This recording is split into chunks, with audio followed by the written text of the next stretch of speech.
Welcome to Pivotal Moments HQ. On this podcast, we share guidance and tips on how you can live an empowered life. Every choice you make is a pivotal moment and serves as a catalyst to living with intention, purpose, and meaning. It's never too late to start living your life and your right on time. I'm Siria Gutierrez, a mindset coach, attorney, and mental health advocate. I'm Melissa Robeda, a world leader in appreciative inquiry and strength-based leadership. This is Pivotal Moments HQ. All right. So I'm sure at some point in our lives, we've all engaged in difficult or uncomfortable situations or conversations. I try to avoid them at all costs. Well, so do I. But I mean, before we get into that, though, it's like you and I were just talking about this morning about the difference between like our assertiveness in business versus our assertiveness in like our personal lives. Now, if you were to ask me about difficult conversations at work, I'm all about it. I'm all for it. I'm very assertive there. I can have difficult conversations there because I feel like I'm more comfortable in that space. But I think for this episode, we're going to look more of that interpersonal conversations, those difficult ones that you're just like, I want to have them, but I don't feel comfortable doing it. Well, I mean, even with what you were saying right now, I immediately went back to one of the first very difficult business conversations that I had, which was giving my resignation. Ooh. So I will share that story here in a little bit, but I do think that at the end of the day, we're talking about this probably more of like a one-on-one conversation that you need to have. It is something that is brewing, that needs to be talked about, and it is probably something that you have been thinking about for some time, and we want to help you with that. God, and I just was thinking about it as I was kind of putting together my show notes, just so many things can be considered a difficult conversation. I had a conversation with my mother the other day about her death and like what would happen after that. I mean, that's a very uncomfortable conversation. You know, we've also discussed crossing boundaries here on the show. We've talked about finances. No one likes to talk about finances. Any type of relationship woes, like you were mentioning, career changes or resignations, all can be very difficult, which is why I think it's just so important to hit on this topic and kind of explore, why are they hard? Why are they important? And then how can we start to, feel more confident or comfortable in these conversations that are needed? Agreed. And I think you just touched on the fact that there are many, many different types of difficult conversations. So where should we begin? I really wanted to start off on why do we feel that difficult conversations are so hard? And, obviously they're not easy, but I was just kind of reflecting on myself. And I feel like for those who have experienced traumatic events or whose inner critic is telling them they aren't worthy or good enough to change the situation that they currently find themselves in, really struggle with these. So as I was reflecting, 3 things kind of surfaced for me as to why I personally feel difficult conversations are hard. First was my upbringing. I was not shown or taught to how to have a difficult conversation, let alone a constructive conversation. No modeling. Not at all. Not at all. I remember a couple years ago, my mom, who was on her own healing journey, would often say, I'm tired of living in a family of secrets. And I refuse to let that cycle continue with my family. And I kind of sat there and I paused because, I know that she was referring to her mom and her brothers and her, extended family. But I saw how, my immediate family, my parents and my siblings all engaged in this type of behavior, all of it. And so despite, growing up in an enmeshed family like I was, we did not share feelings, thoughts, or experiences we were going through at all. And we were taught to just keep all of that to ourselves. Interesting. And see, when I think about upbringing, I would agree with you 100% that I think my upbringing was part of it, but it was more because I was told not to argue with my dad.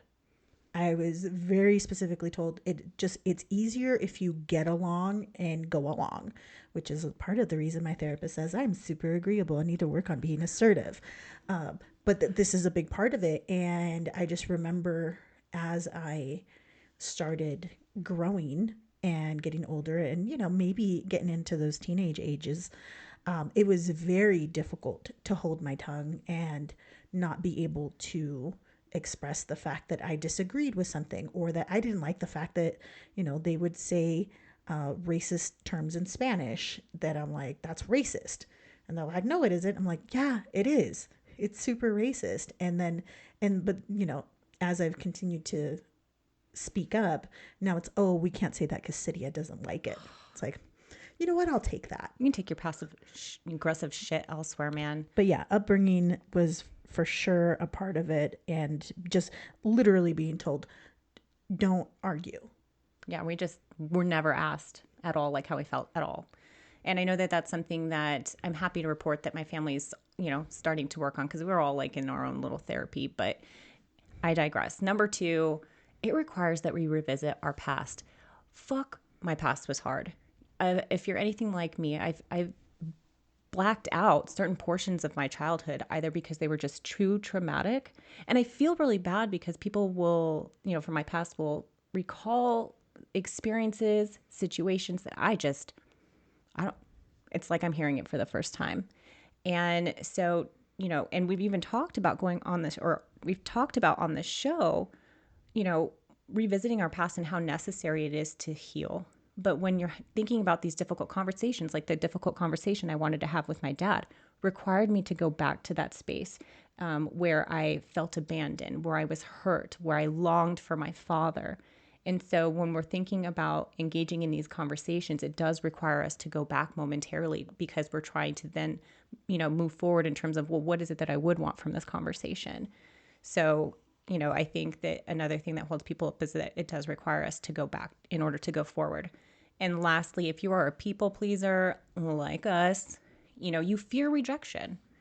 Again, I'm going to bring up my father. Huge fear of rejection from my father. If I said anything, I was afraid he was just going to hightail it out, because he had a pattern of doing so. So, this need for love and acceptance, especially from the people we hold most dear, like I almost felt like love was very conditional back then. So I would hold all of that in because I was fearful of being rejected. And then as a people pleaser, I was fearful of hurting other people's feelings. I spend so much time and energy putting other people's needs before my own, and it leaves me harboring feelings of resentment, anger, unhappiness, and pain. And you cannot control how another person feels or reacts in any given situation, but just holding on to that just causes us more pain. So yeah, the last one is if you're a people pleaser. And I can totally see those. I approach this question a little bit different in terms of, why do we need to have these conversations? And for me, like the number one thing when we were even brainstorming this topic was, it's not going to get easier. Like the longer you wait to have this conversation, the more you replay it in your head, you ruminate, the more you spend this energy, what's the right word? It's not going to get any easier. So the more time that you're spending here, just knowing, hey, it's not going to get any easier. So you might as well just rip the Band-Aid off and have that conversation. It's not going to go perfect, but it is something that you need to get there. Because again, you're only making it harder, and you're making, what's that saying, making a mountain out of a molehill. Mm-hmm. It's exactly what I usually end up doing, where things end up just looking and feeling enormous. And at the end of the day, I was like, oh, my reason number 2 why you need to have this conversation, it will probably go better than you think. It happens to me time and time again, where I think, somebody's going to blow up at me. I'm going to lose a friendship. I'm going to completely have a meltdown. Whatever it is that my brain is very good at telling me is going to happen has never happened. It always ends up going much better. And I remember this one time, I was a teenager. I was living with my parents, and my friend and I were getting out of a movie. It was a late night movie, and it was raining, and I backed up into somebody's car. And in my head, I was like, oh no, I'm going to get in so much trouble. Look at all these bad things. And so because of all of that, I did the responsible thing, and I put, a name and phone number and a note, and I put that on the car. And then in the entire drive home, I'm like, oh man, I can't believe I have to admit this. My parents are going to be so mad. And so I walk into their bedroom, and they're both just watching whatever telenovelas on. And I explain my car crash. Oh man, I'm so sorry, but I did the right thing, and I left the note. This is where my parents reacted. This is where they were like, you did what? Oh, hell no. And so my mom puts on black pants, a black sweater of some kind, even a black It's all to take not a this, hoodie. this note away, I'm assuming? Yes. Are you fucking to kidding go me? back to the movie theater, hoping and praying that the note and car are still there. And it was the exact opposite of what I thought was going to happen. I thought I was going to get in trouble and all these other things, but no. Instead, my mom dresses up like a fucking cat burglar, and I mean, even like I don't even know where she had the beanie. She doesn't wear beanies, like. But there was a beanie involved here, and I'm just like fucking Catwoman over here, going out there grabbing the soggy, wet piece of Probably paper couldn't out even of the have read windshield. it at that point. Probably not, but it was just like, so that difficult conversation you're dreading may turn out way better than you expect. I'm sorry, but isn't that just like a misdemeanor of some sort, like a hit and run? The statute of limitation is run, which is why I'm able to talk about this publicly now. But it's just one of those things where it's like things are probably going to go better than you think, and you need to be open for that to be a possibility. And then I think the final reason that you really need to have that difficult conversations is you touched on it a little bit. Instead of worrying about the other person, you're really hurting yourself. The longer you stay in here and the longer you stay in that negativity, it's only causing yourself harm. And, here at the pod, we're trying to encourage you to love yourself more and be more self-compassionate. The last thing you want to be doing is hurting yourself. And if you are not having these conversations, but you are having them in your head, you're talking to everybody about them, you're talking about like how you need to do all this stuff, you're really just keeping yourself in that stress cycle. You're keeping those stress hormones in your body. You're only harming yourself. Stop doing it. I'm going to add to it because you're right. There are several reasons why having difficult conversations are so important. And a lot of what I'm going to say is going to dovetail off of what Siria just talked about, which is, you're right, it's never going to go away. And for me, what I've noticed is these negative feelings and thoughts that I continue to harbor, they just fester and they multiply.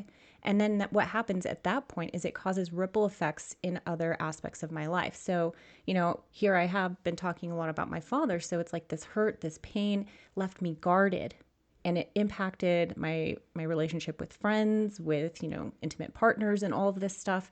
So it really didn't serve me. And it emerged and shown itself in a different way. Mm-hmm. The second is harboring these feelings without properly addressing it can lead to emotional outbursts. Can I just tell you, my little Latina side will come out at the most inopportune times. I think I mentioned on the show before where I was trying to set up boundaries with my mother. And, earlier I mentioned how, growing up, we just didn't talk about feelings at all. That included my parents. So here I am trying to establish boundaries. And rather than just, being firm, I yelled, right? And it was just that anger piece came out because I felt like for so long, my feelings and my thoughts and my emotions had been squashed and not heard. So I'm going to shout them as loud as I possibly can because now you're going to hear me. Was that the right reaction? No. So, but at least I know that moving forward. So, really getting ahead of it so you don't have these emotional outbursts because you might yell, you might say something that you really don't mean. And, growing up, I was spanked as a child. Do I remember any one particular spanking? Okay, there is one. But do I remember words that were said by my parents or someone? Yeah, those dug deeper because they said them out of emotion, out of the moment, Mm-hmm. Those stayed there with me longer. Yeah, and I think when you're talking about the emotional outbursts, that's usually what gets me. It's the words. And I distinctly remember being spanked once and my dad having just him having his own meltdown about it because he'd never wanted to do that, which is ironic considering, the whole the way that I grew up. But it was always the words. The words always cut deeper. And this is one of the things that really impacts my relationship with my mom because she has her emotional outbursts when she's been drinking. And then she claims not to remember them. And yet everybody around remembers. And I'm left holding the bag of this shit that you said because you don't have the guts to say it any other time, or you think it's going to be excused. And that is some bullshit. Oh, man. Next time I come to a family gathering, I'll make sure just to leave my phone on record. The third thing is, I had mentioned it before, it cripples your well-being because you're unable to heal and move past it. And so I love analogies. So I'm going to give an analogy for this. So suppose you broke your foot and the doctors put a cast on it and they recommend rest and physical therapy. And despite the doctor's orders, you continue to work, go to the gym, run errands, etc., because the thought of resting and physical therapy is just too much work for you in that moment.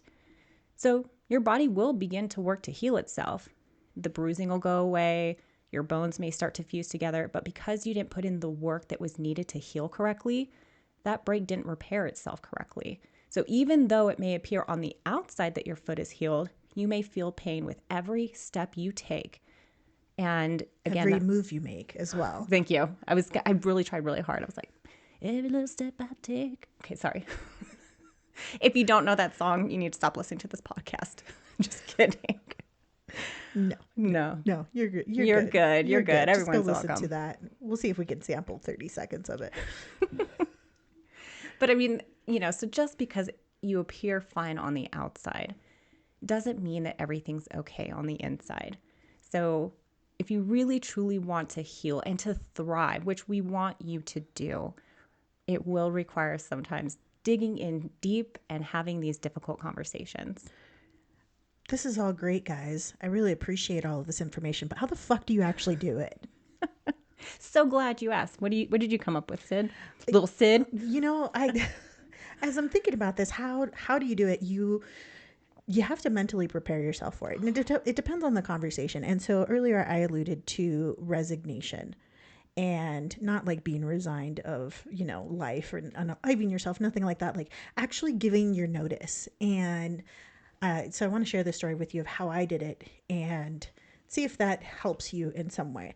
So the first time I decided to resign from a job as a baby lawyer was really, really hard because, here I was, this place had given me an opportunity. I was so in my feelings about this.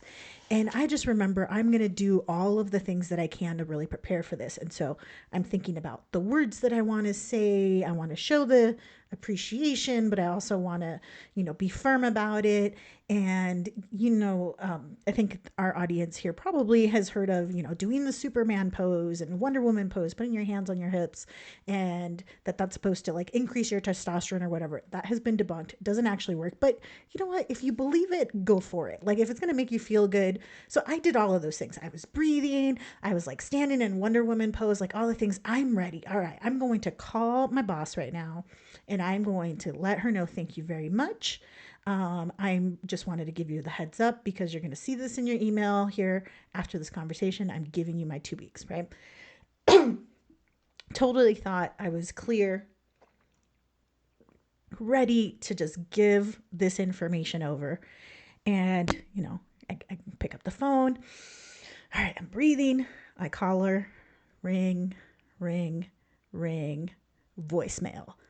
Completely devastated, right? It was like, oh man, I'd done all of this work. And so then I was like, well, I didn't want to give my notice in writing until I had this conversation, because in my head, it needed to happen. Does it actually need to happen? I don't know. It's some sort of social construct that I have adopted and had really thought this is really important for me to do. And so she calls me back a couple hours later, but I was not prepared. I was not at all prepared for this phone call in that specific moment. And so I ended up telling her, and I got super emotional and I was crying. Like I didn't realize like how hard this was going to be. This was a really difficult conversation. In my head, like I thought everything was going to go just fine.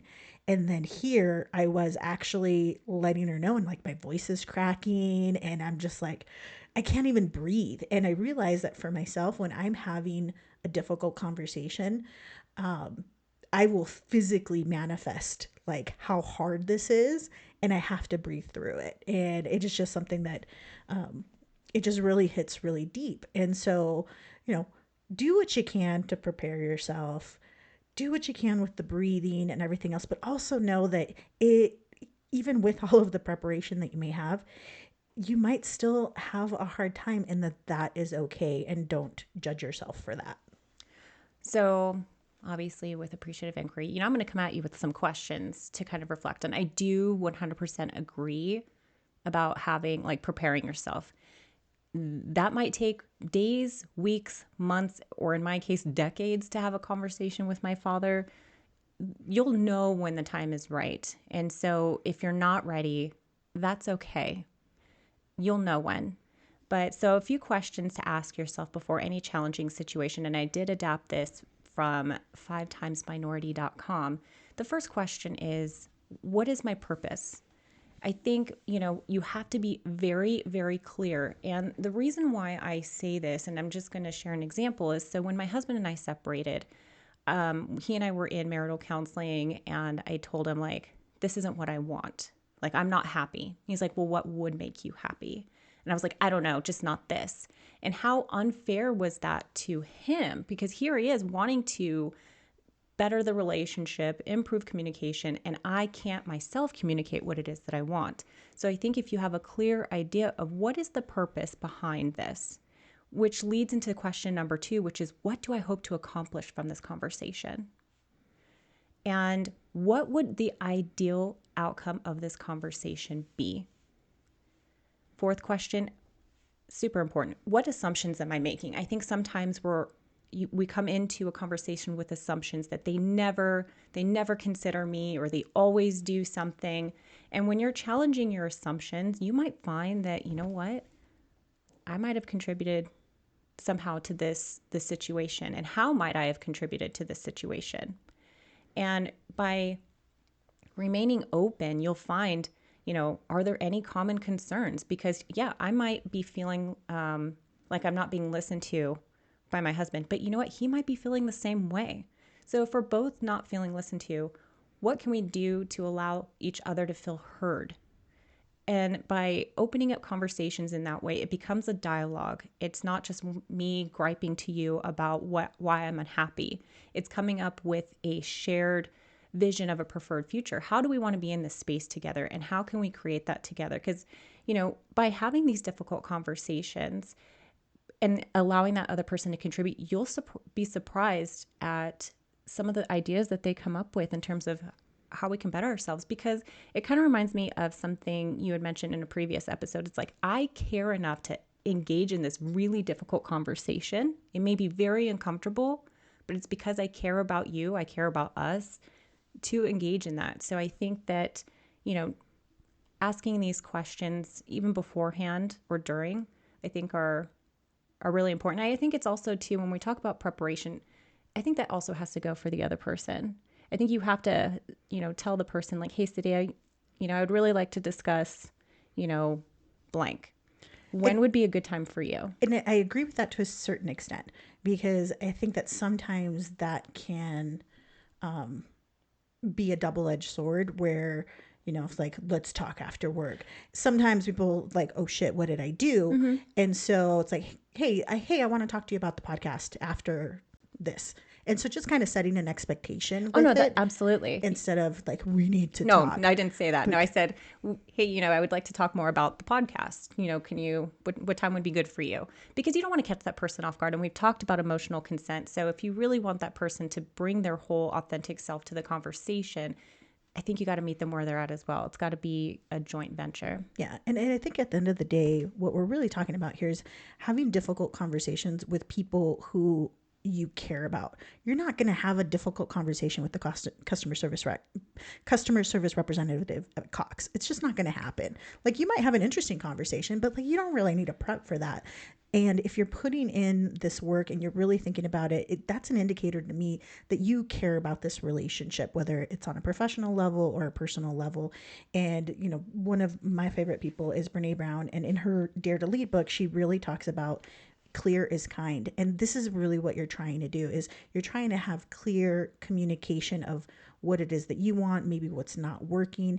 And that at the end of the day, it's an act of kindness. And it's because you care about the other person on the other end, or you care about this relationship, or maybe you care about, hey, you know what? We're breaking up. Like, the breakups are hard. I can tell you those ones have definitely been difficult conversations to have, but they've been conversations that needed to happen. And so, do the best that you can and give yourself permission to not be perfect about it, because I don't know anybody who has a perfect, difficult conversation. Do you? No. That's it for this episode. Find Pivotal Moments HQ on Instagram and TikTok for all the BTS and sister-like banter you know and love. We want to thank our music director, Ron Johnson. This has been a Pug Productions podcast.